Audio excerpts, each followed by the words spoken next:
Train में सफर कर रही 9 वर्षीय नाबालिग के साथ शारीरिक दुराचार के एक मामले में एक मुलजिम को सुनाई 20 साल के कठोर कारावास की सजा। जी हां, धौलपुर जिले के विशेष न्यायालय पॉक्सो एक्ट ने जीआरपी थाना दिल्ली में वर्ष 2015 में ट्रेन में सफर कर रही एक 9 वर्षीय नाबालिग के साथ शारीरिक दुराचार करने के मामले में एक मुलजिम को दोषी करार देते हुए उसे 20 वर्ष के कठोर कारावास की सजा सुनाई है। पॉक्सो कोर्ट के न्यायाधीश मधुसूदन राय ने सजा सुनाते हुए मुलजिम को 20 वर्ष के कठोर कारावास की सजा सुनाई। इसके अलावा मुलजिम को विभिन्न धाराओं में 75,000 रुपए के अर्थदंड से दंडित किया है।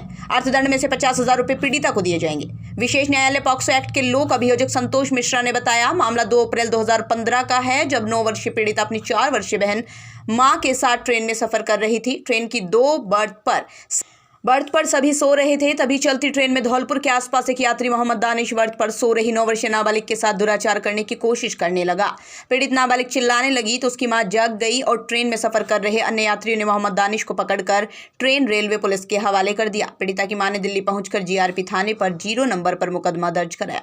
जीआरपी पुलिस ने मामला दर्ज कर पीड़ित नाबालिग रेप संबंधी मेडिकल कराया। जब्ती बनाकर 0 नंबर की एफआईआर पर भरतपुर जीआरपी पुलिस ने पीड़ित नाबालिग के बयानों, दस्तावेज, साक्ष्य के आधार पर आईपीसी की धारा 376(2) एवं 5(m)(6) पॉक्सो एक्ट में मोहम्मद दानिश को गिरफ्तार कर पॉक्सो न्यायालय में पेश किया, जो वर्तमान में न्यायिक अभिरक्षा में चल रहा है। अभियोजन पक्ष द्वारा न्यायालय में 15 गवाहान पेश किए। पॉक्सो कोर्ट के न्यायाधीश मधुसूदन राय ने बहस सुनने के बाद फैसला सुनाते हुए मुलजिम मोहम्मद दानिश पुत्र राहत अली निवासी मकबरा डिग्गी मेरठ उत्तर प्रदेश को 20 वर्ष के कठोर कारावास की सजा सुनाई है। इसके अलावा मुलजिम को विभिन्न धाराओं में 75,000 रुपए के अर्थदंड से दंडित किया है। अर्थदंड में से 50,000 रुपए पीड़िता को दिए जाएंगे। ट्रेन के रिजर्वेशन कोच में 9 वर्षीय नाबालिग अपनी मां एवं नाबालिग बहन के साथ यात्रा कर रही सोते हुए 9 वर्षीय नाबालिग के साथ धौलपुर के आसपास शारीरिक दुराचार करने के आरोपी मोहम्मद दानिश को पॉक्सो न्यायाधीश मधुसूदन राय ने सुनाई 20 वर्ष का कठोर कारावास एवं 75,000 रुपये की अर्थदंड से किया दंडित, जिसमें से 50,000 रुपये पीड़िता को दिलाए जाए। मामला इस प्रकार से है कि एक प्रवादिया अपनी 9 वर्षीय व 4 वर्षीय नाबालिग पुत्रियों के साथ ट्रेन के रिजर्वेशन के स्लीपर कोच में दिनांक 2/4/2015 को यात्रा कर रही थी। ट्रेन की बर्थ पर नाबालिग पुत्री सोई हुई थी, दूसरी बर्थ पर प्रवादिया सो रही थी। चलती ट्रेन में धौलपुर के आसपास एक यात्री मोहम्मद दानिश द्वारा 9 वर्षीय सोई बच्ची के साथ शारीरिक दुराचार करने की कोशिश की। बच्ची के चिल्लाने पर मेरी आंख खुली तो ट्रेन में सफ़र कर रहे यात्रियों ने मोहम्मद दानिश को पकड़कर ट्रेन में एस्कॉर्ट पुलिस को दे दिया। प्रवादिया द्वारा दिल्ली पहुंचकर जीआरपी थाने में 0 नंबर पर मुकदमा दर्ज कराया। जीआरपी थाना पुलिस दिल्ली ने पीड़िता का रेप संबंधी मेडिकल कराया तथा जब्ती आदि बनाकर 0 नंबर की एफआईआर पर भरतपुर जीआरपी थाने पर मुकदमा संख्या 39/15 दर्ज हुआ, जिसमें जीआरपी थाना भरतपुर के अनुसंधान अधिकारी राजाराम ने पीड़िता आदि के बयानों, दस्तावेजी साक्ष्य के आधार पर धारा 376(2) आईपीसी व 5(m)(6) पॉक्सो एक्ट में जुर्म प्रमाण मोहम्मद दानिश को गिरफ्तार कर पॉक्सो न्यायालय धौलपुर में पेश किया, जो वर्तमान में न्यायिक अभिरक्षा में चल रहा है। अभियोजन की ओर से लगभग 15 गवाह पेश किए। पॉक्सो न्यायाधीश मधुसूदन राय ने बहस सुनने के उपरांत मुलजिम मोहम्मद दानिश पुत्र राहत अली जाति मुसलमान निवासी मोहल्ला मकबरा डिग्गी मेरठ उत्तर प्रदेश को 376(2) आईपीसी व 5(m)(6) पॉक्सो एक्ट में दोषी मानते हुए पॉक्सो एक्ट की धारा 5(m)(6) में 20 वर्ष का कठोर कारावास एवं 75,000 रुपये के अर्थदंड से किया दंडित, जिसमें से 50,000 रुपये पीड़िता को दिलाए जाएंगे। अब सही। अंबेडकर पार्क बाड़ी में SC/ST OBC समाज के प्रबुद्धजनों की एक बैठक का आयोजन किया गया, जिसकी अध्यक्षता श्री JP रावत जी कांसोटी खेड़ाबाड़ी द्वारा की गई, जिसमें निम्न विचार दिए गए। नवीन मेला कमेटी की कार्यकारिणी का गठन, जयंती कार्यक्रम में झांकी निकालने पर विचार किया गया। बाड़ी तहसील के सभी जनप्रतिनिधियों, गणमान्य नागरिकों को आगामी बैठक अप्रैल 2022 में बुलाने पर निर्णय लिया गया। बाड़ी तहसील के सभी जनप्रतिनिधियों एवं गणमान्य नागरिकों को आगामी बैठक 2 अप्रैल 2022 में बुलाने पर निर्णय लिया गया। जयंती कार्यक्रम के लिए समाज के गणमान्य लोगों से कार्यक्रम की रूपरेखा के प्रति समूह चर्चा का आयोजन करना व बाबा साहेब डॉक्टर भीमराव अंबेडकर जी की 132वीं जयंती को 14 अप्रैल 2022 को धूमधाम से मनाने के विषय पर चर्चा कर निर्णय लिया गया कि 2 अप्रैल 2022 को बहुजन क्रांति दिवस के दिन शहीदों को श्रद्धांजलि देते हुए बाबा साहेब जयंती मेला कमेटी का गठन किया जाएगा, जिसमें अधिक से अधिक युवा प्रबुद्ध जन पधार कर मेला झांकी निकालने की रूपरेखा बनाने में भूमिका का निर्वहन कर सभी लोगों की भागीदारी सुनिश्चित करने की अपील की जाती है। अतः दिनांक 2 अप्रैल 2022 को अम्बेडकर पार्क बाड़ी में 12 बजे अधिक से अधिक संख्या में पधारे। इस सभा में निम्न सदस्य उपस्थित हुए: रजनीश रावत प्रधानाचार्य, श्रीराम शाक्य, मोहर सिंह मीणा जी, अमर सिंह पुनिया, मान सिंह अध्यापक, बदन सिंह अध्यापक, राजेश जी, नेमी जी, बादशाह बाबू, राजवीर सिंह, राजू जी, रमापति मीणा एवं अन्य सभी सम्मानित सदस्य उपस्थित रहे। धौलपुर 29 मार्च राजकीय उच्च प्राथमिक विद्यालय शेरपुर में अतिरिक्त कक्षों का उद्घाटन समारोह का आयोजन मंगलवार को राजाखेड़ा विधायक रोहित बोहरा के मुख्य आतिथ्य में हुआ। उन्होंने कहा, शिक्षा समाज एवं देश के निर्माण की आधारशिला है। शहरी बच्चों के साथ ग्रामीण क्षेत्र के बच्चों को बेहतर तालीम मिले, इसके लिए कांग्रेस सरकार की ओर से जिला व उपखंड के बाद 5000 की आबादी वाले गाँव में अंग्रेजी माध्यम के स्कूल खोले जा रहे हैं। विधायक रोहित बोहरा ने कहा, शिक्षक कर्मचारियों की बहुप्रतीक्षित मांग को पूरा कर पुरानी पेंशन बहाली कर मुख्यमंत्री अशोक गहलोत ने पूरे देश में नजीर पेश की है। इस दौरान विधायक रोहित बोहरा ने समग्र शिक्षा अभियान की ओर से नवनिर्मित 4 अतिरिक्त कक्षों का फीता काटकर अनावरण पट्टिका की रस्सी खींचकर उद्घाटन किया।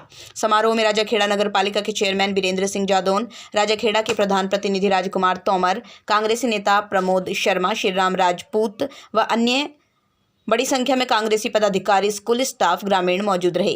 मंचस्थ अतिथियों का शिक्षकों एवं ग्रामीणों ने फूलमाला साफा पहनाकर स्वागत किया। गांव के समाज सेवी डॉक्टर अतर सिंह बघेल, अध्यापक राजेश शर्मा के आग्रह पर विधायक रोहित बोहरा से स्कूल के खेल मैदान की 4 दीवारी कराने, छात्र संख्या को देखते हुए स्कूल में एक अतिरिक्त कक्ष स्वीकृत कर पीने के पानी के लिए हैंडपंप लगवाने, गाँव से स्कूल तक नाला निर्माण करने की घोषणा की। धौलपुर बोर्ड परीक्षाओं को लेकर जिला प्रशासन ने तैयारियां पूर्ण कर ली हैं। जिला कलेक्टर राकेश कुमार जायसवाल ने बोर्ड के प्रश्न पत्रों के रखरखाव व वितरण में कड़ी सावधानी बरतने की हिदायत दी है।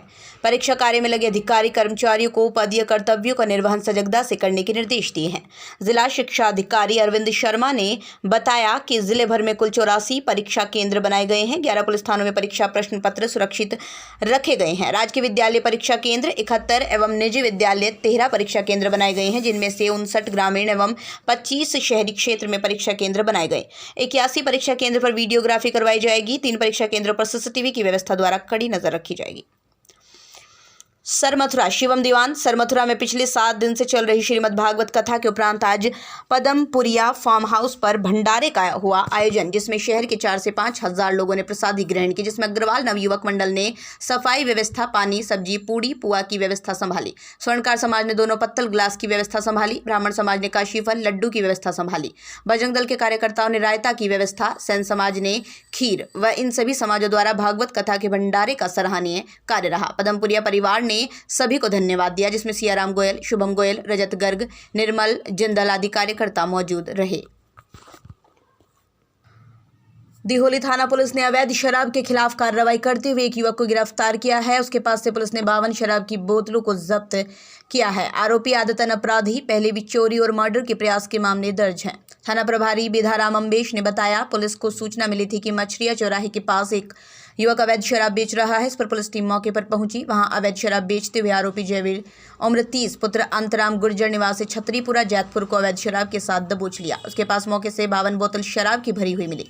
थाना प्रभारी ने बताया, गिरफ्तार किए गए युवक के खिलाफ आबकारी एक्ट में मामला दर्ज कर लिया है। उन्होंने बताया, आरोपी शराब तस्कर का आपराधिक रिकॉर्ड खंगाला गया, जिस पर पूर्व में चोरी, हत्या के प्रयास के 2 मामले दर्ज हैं। अवैध शराब के साथ गिरफ्तार किए गए आरोपी के खिलाफ आबकारी एक्ट में मामला दर्ज कर कार्रवाई की जा रही है, जिसे बुधवार को कोर्ट में पेश किया जाएगा। धौलपुर जिले के दिहोली थाना इलाके के फरागपुर मोड़ पर भरतपुर ड्यूटी पर जाने के लिए बस का इंतजार कर रहे एक 27 वर्षीय युवक की बाइक की चपेट में आने से मौत हो गई। हादसे के वक्त मौके पर मौजूद युवक के भाई द्वारा उसे जिला अस्पताल लाया गया, जहां चिकित्सकों ने युवक को मृत घोषित कर दिया। मृत युवक 27 वर्षीय जितेंद्र पुत्र बलवीर सिंह निवासी चगोरा थाना दिहोली के भाई लक्ष्मी नारायण ने बताया, सुबह की पहर उसका भाई भरतपुर ड्यूटी जाने के लिए घर से निकला था, जिसके साथ खुद भी धौलपुर आ रहा था। मृतक के भाई ने बताया, दोनों भाई फरागपुर मोड़ पर बस के आने का इंतजार कर रहे थे। इसी दौरान राजाखेड़ा की ओर से आती हुई तेज गति की बाइक ने सड़क किनारे खड़े उसके भाई जितेंद्र को टक्कर मार दी, जिससे जितेंद्र गंभीर रूप से घायल हो गया। मृतक के भाई ने बताया, हादसे के बाद बाइक सवार बाइक लेकर भाग गया। तभी मौके से गुजर रहे लोगों की मदद से उसके घायल भाई को जिला अस्पताल लाया गया, जहां चिकित्सकों ने उसे मृत घोषित कर दिया। अस्पताल पहुंची दिहोली थाना पुलिस मृतक के युवक के शव को पोस्टमार्टम कराकर शव परिजनों को सौंप दिया है। वहीं मौके से हादसे को अंजाम देकर भागी बाइक की तलाश की जा रही है। धौलपुर जिले के सैपा उपखंड के बसई नवाब कस्बे में ग्राम पंचायत द्वारा 5 दिवसीय कंस मेले का आयोजन किया जा रहा है। इस मेले के दौरान सोमवार की देर रात्रि को कवि सम्मेलन का आयोजन किया गया, जिसमें ख्यातिनाम कवियों ने काव्य पाठ किया। कवियों ने अपनी रचनाओं को सुना, उपस्थित श्रोताओं को मंत्रमुग्ध कर दिया। तालियों की गड़गड़ाहट के बीच कवियों की कविताओं को सुनने के लिए भोर तक लोग जमा रहे। ग्राम पंचायत के सरपंच बंटी सोनी ने बताया, ये 5 दिवसीय कंस मेला ग्राम पंचायत प्रशासन द्वारा लगाया जा रहा है, जिसमें दूसरे दिन सोमवार को कवि सम्मेलन का आयोजन किया गया। इस कार्यक्रम के मुख्य अतिथि भाजपा नेता अशोक शर्मा रहे। वहीं विशिष्ट अतिथि के रूप में पूर्व प्रधान रामहित कुशवाहा ने शिरकत की। कार्यक्रम की अध्यक्षता महेश त्यागी कमेटी अध्यक्ष ने की। इस दौरान बाहर से आए कवि सुरेंद्र सार्थक, कुशल कुशवाहा, अजय अंजान, रामबाबू सिक्करवार, नानक नवीन, सुरेंद्र शर्मा के साथ स्थानीय कवियों ने काव्य पाठ किया। राजनीति, देश भक्ति, श्रृंगार रस से ओतप्रोत कविताओं के साथ गीत और गजलों के छंद भी छोड़े गए। ऐसे में दूर दूर से आए लोग कवि सम्मेलन में भोर तक जमा रहे। धौलपुर सोमवार दोपहर बाड़ी विद्युत निगम कार्यालय में AEN और JEN के साथ हुई बेरहमी से मारपीट के मामले में घायल AEN ने पुलिस को पर्चा बयान दिए हैं। घायल AEN के पर्चा बयान के आधार पर बाड़ी विधायक गिरिराज सिंह मलिंगा, वार्ड नंबर 2 के पार्षद प्रतिनिधि समीर खान के खिलाफ मारपीट SC/ST एक्ट की धाराओं के तहत मामला दर्ज कराया गया है। मामला दर्ज होने के बाद बाड़ी विधायक गिरिराज सिंह मलिंगा ने आरोपों का खंडन किया है। विधायक मलिंगा द्वारा JEN के आरोपों को झूठा, निराधार एवं तथ्यहीन बताते हुए मारपीट के आरोपों का पूरी तरह से खंडन किया है। AEN हर्षदा पति ने दर्ज कराए गए अभियोग में बताया, सोमवार सुबह 12 बजे विद्युत निगम कार्यालय में मीटिंग के दौरान कांग्रेस पार्टी से बाड़ी विधायक गिरिराज सिंह मलिंगा, उसके साथ 5-6 लोग उनके दफ्तर में घुस आए, जहां MLA ने घुसते ही कुर्सी उठाकर AEN पर दे मारी, जिसके बाद MLA और उसके साथ पहुंचे लोगों ने जाति सूचक गालियां देते हुए महुआ खेड़ा गांव से ट्रांसफार्मर उतारने पर धमकी देते हुए लाठी डंडों से मारपीट की। FIR में बताया गया, मारपीट के बाद जब AEN ML के सामने गिड़गिड़ाया तो उसके साथ मौजूद एक युवक ने AEN के सिर पर कट्टा लगा दिया। मारपीट करने के बाद MLA और उसके साथी निगम कार्यालय से बाहर चले गए। पीड़ित ने बताया, MLA के बाहर निकलने के 5 मिनट बाद ही फिर से MLA और उसके साथ वार्ड नंबर 2 का पार्षद प्रतिनिधि फिर से उनके कार्यालय में घुस गए, जहां MLA ने AEN की गर्दन पर पैर रख उसके बाल खींचे। इसी दौरान MLA के साथ मौजूद पार्षद प्रतिनिधि समीर खान ने क्रिकेट के बैट से उसके पैर तोड़ दिए। AEN हर्षदापति के आरोपों का कांग्रेसी विधायक गिरिराज सिंह मलिंगा ने खंडन किया है। उन्होंने कहा, AEN इलाके में जनता को परेशान करना था। निगम के अधिकारियों द्वारा ग्रामीणों से अवैध वसूली भी की जा रही थी। ग्रामीणों को मनमाफिक तरीके से रीडिंग के बिल दिए जा रहे थे, जिससे इलाके के लोगों में आक्रोश भड़क रहा था। उन्होंने बताया, मामले को लेकर मैंने भी AEN को समझाया था। अधीक्षण अभियंता के साथ जयपुर में भी विद्युत निगम के उच्च अधिकारियों से वार्ता की गई थी, लेकिन समस्या का कोई समाधान नहीं हो सका। ऐसे में ग्रामीणों ने लामबंद होकर हमला किया। उन्होंने कहा, घटना के दूसरे दिन बाद ही AEN ने मेरा नाम क्यों बोला है। मामले की जांच होकर पूरी सच्चाई सामने आ जाएगी। हिंदूदूत ब्यूरो रिपोर्ट। आरोप आप पे क्यों लगाया इसमें? आरोप आप पे क्यों लगाया? आरोप मुझे को तो लगाया कि मैं इसको हटाने के लिए भी पहले 2-3 महीने पहले लिख कर लेकर आए यहाँ ये लूट मार कर रहे हैं, ये भ्रष्टाचार कर कर लोगों के खिलाफ 1-1 लाख 2-2 लाख रुपए के ये फर्जी बिल दे रहे हैं। बजट को ठीक कराने के लिए जाते हैं तो 20-20 हज़ार रुपये 10-10 हज़ार रुपये जिनको रिश्वत है, तो उनके गाड़ी मैंने कहा झाड़े पड़ता हूँ आपको। और जो तुम्हें पहले मंत्री जी को भी बताया कि नहीं जाए कि भाई आप इनको सुधारो, जी ऐसे कर रहे कब ना कुछ पकना हो जाएगा। ऐसे साहब को भी मैंने बताया कि उन्होंने जहाँ पर लूट मार मचा रखी, आप इनको संभालो, ये ऐसे लूट मार कर रहे हैं जनता के विरोध में। मतलब पहले बताया कि नहीं, इनको काफ़ी दिन पहले ही आया। और जनता के इन्होंने किसी का 5,000 का बिल है, किसी का 10,000 का बिल है, और रीडिंग के हिसाब से आप बिल लेंगे कि वैसे बिल लेंगे। बिल तो आप रीडिंग के हिसाब से लेंगे कि जितने की आपकी रीडिंग है जितना आप बिल ले सकते हैं। इन्होंने तो वही लूट मार मचाया कि मैं आपको बताऊँ, जो पुराना सिस्टम है तो मतलब पैसे चाहिए और ठीक कराएंगे जब हम पैसे चाहिए। जिन लोगों ने बिल भर दिए उनको 8 दिन हुए, किसी को 5 दिन हुए, किसी को 4 दिन हुए, उनके वो ट्रांसफार्म के काजे जा रहे हैं तो ट्रांसफार्म के काजे पैसे मांग रहे हैं। कब 10,000 रुपये होते हैं। तो बोले कि ये कर्म है जो इन्हें फिर रही।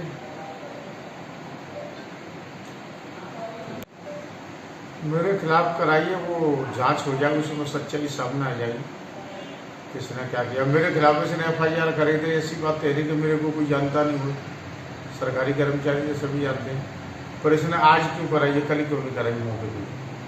कल से तो ये कहते रहे कि अज्ञात लोग थे, अज्ञात लोग थे।